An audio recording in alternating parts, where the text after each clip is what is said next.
LTO sa inyo? 1,000 diba? Kailangan na pa kayo galing ka ng tricycle?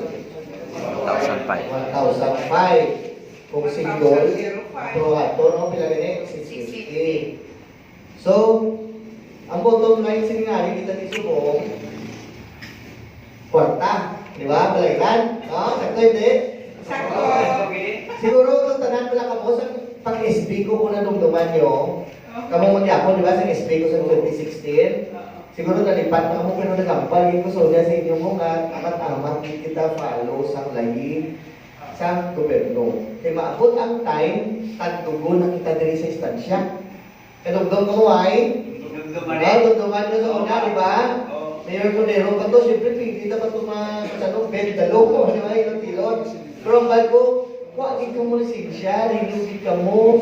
No, kaya number one, security nyo na. Wala tayo na pa kayo, kung aksidente ka mo, Nilaban. kuhan ka mo sa pasahero nyo. Di ba? Sakto hindi. Sakto. No, kung aksidente ka mo, aksidente ka sikol, kasuhan ka mo sa pasahero, wala restro, wala lisensya, kapatid kita. Di ba? Pero hindi pa to, ako nakastricto ang ato nga, lagi sa mga tumatay. No, ang nasyonal, wala pang katanaw, sa mga umas, sa mga lokal ta. Diba? Usually, dito sa Manila, sa TV, talagang makita, makilala, tanan may helmet, tanan may lisensya. Diba? Dali, iway na yan, bata, dadala sa motor. Pero ang tumatay nga, 2016 pa to, subong 10 years.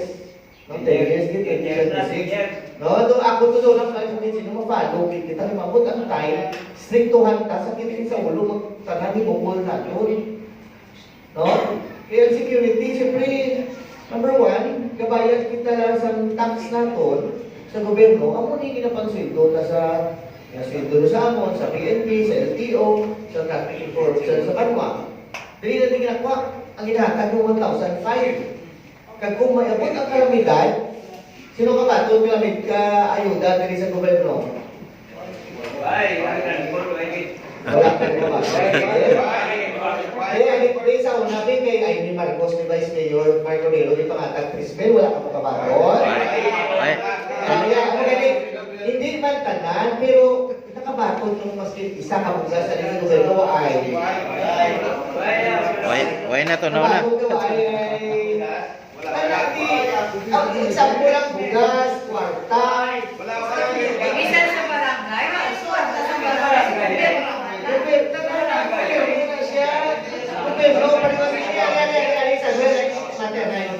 Arios si ikaw si Samuel or si ang mga nagabayan nila sa dunduman ko doon 600 to katao or 500 tigaan ni Amy Marcos Trismel. Ang una nag-renew, di ba? Anak ka mo, hindi tanan ha, hindi tanan. Trismel po, iya ko pero kayo, nakaagigaan sila, kaya nagkabayan sila sa lagi. So karon kung wala kang kabayan sa lagi, balik ka mo sa gobyerno. Unfair, di ba?